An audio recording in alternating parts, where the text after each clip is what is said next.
Depuis l'arrivée de la Haute École Enalux à Marchand-Famenne il y a un an, la ville se soucie de son offre en matière d'hébergement estudiantin. Robert Noirom, le président de l'ASBL Solidarité en Marche, suggère alors à la commune de s'associer avec un toit deux âges. Celle-ci s'exécute et permet à l'association de proposer deux formules aux intéressés. Une première formule qu'on appelle économique. Donc là, l'étudiant verse un loyer de 100 € par mois qui correspond aux charges et s'engage à rendre des services au quotidien auprès du senior chez qui il habite. Voilà, des services en fonction de chaque besoin du senior. Et deuxième formule, c'est un logement avec loyer, donc là qui varie entre 100 et 300 € par mois, où là il n'y a pas de tâches précises à faire.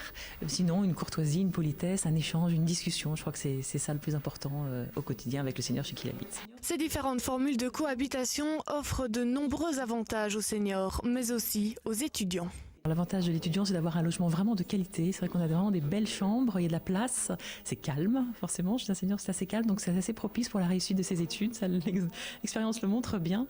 Et puis aussi cette envie d'avoir un échange intergénérationnel, une expérience qu'il peut trouver chez cette personne-là.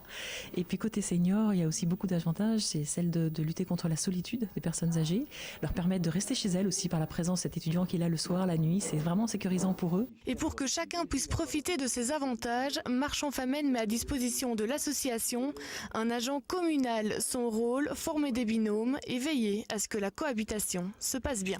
Il y a une première rencontre qui se fait entre l'étudiant et le senior chez le senior. Comme ça, ils prennent le temps de discuter, de se découvrir et de se rencontrer.